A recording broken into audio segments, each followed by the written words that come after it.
काँग्रेसचा राजेश विटेकर यांचा भाऊ उपाध्यक्ष आज या ठिकाणी त्यांनी फॉर्म भरलं. शिवसेनेच्या पाठीमध्ये खंजीर खुपसला, शिवसेनेला धोका दिला, शिवसेनेशी गद्दारी केली आणि ही गद्दारी राष्ट्रवादी काँग्रेसनी विटेकरांनी केलेली आहे. माझा आरोप आहे विटेकरावरती आणि भारतीय जनता पक्षावर सुद्धा आरोप आहे.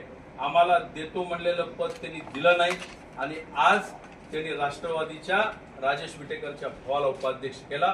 म्हणून आज माझे तिन्ही जिल्हा प्रमुख असतील, पदाधिकारी असतील, मी माझ्या वरिष्ठांच्या कानावरती घालून एक शिवसैनिकामधलं रक्त सळसळलं पाहिजे आणि आम्ही बाळासाहेबांचे शिवसैनिक आहे म्हणून आज आम्ही रागापोटी, आमच्यावर झालेल्या अन्यायापोटी आणि अन्यायाला वाचा फोडण्यासाठी जनसामान्य माणसापर्यंत, मतदारापर्यंत हा निर्णय गेला पाहिजे. तुमच्या माध्यमातून ही शिवसेनेवर अन्याय झाला हे जनतेपर्यंत कळालं पाहिजे म्हणून तातडीने या ठिकाणी पत्रकार परिषद घेतली. राष्ट्रवादीला ऑफर दिली नव्हती, राष्ट्रवादीने स्वतः आम्हाला ऑफर दिली होती. आमच्या वरिष्ठ नेत्यापर्यंत ते गेले होते आणि पक्षाचा आदेश पाळणं हे आमचं कर्तव्य आहे.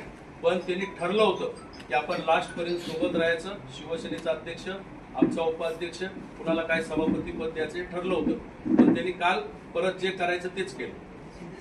100% शिंदे साहेबांची फसवणूक केली, पक्षाची फसवणूक केली, शिवसैनिकांची फसवणूक केली, कार्यकर्त्याची फसवणूक केली, जनतेची फसवणूक केली.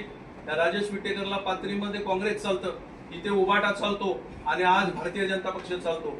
ते रंग बदलू, दल बदलू पाहिजे. भारतीय जनता पक्ष आणि राष्ट्रवादी ते आपसातल्या राजकारणामध्ये मला पडायचं नाही, पण आम्हाला राष्ट्रवादीने स्वतः ऑफर दिली. आमच्या वरिष्ठ लेवलपर्यंत गेले, 13 दिवस सहलीवरती राहिले आणि तरी सुद्धा राजेश विटेकर आणि राष्ट्रवादीने आम्हाला धोका दिलेला आहे. भाजपला आम्ही आज पण बोललो, काल पण दिदीचं आमचं फोनवर चालू आहे. आमचे मोठे साहेब पण बोलले, सीएम साहेबांशी पण बोलले की बाबा उपाध्यक्ष आमचा करा, अध्यक्ष तुमचा करा. तरी सुद्धा त्यांनी आज नाही म्हटलं आम्हाला.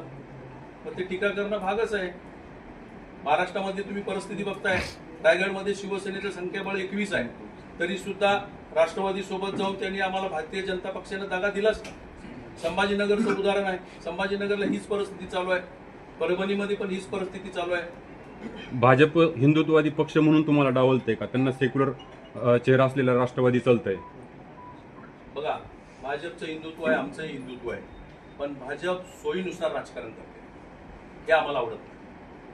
ते आमचं संख्याबळ असताना राष्ट्रवादीला सोबत घेऊन तिथे त्या ठिकाणी जिल्हाध्यक्ष, त्याचा अध्यक्ष, जिल्हा परिषदचा अध्यक्ष बसवला म्हणून आम्ही राष्ट्रवादी आम्हाला स्वतःहून बोलली. उभाटावर स्वतःहून राष्ट्रवादी, उभाटा आणि काँग्रेस स्वतःहून बोलल्यानंतर अध्यक्ष कुठल्या पक्षाला नको असतो.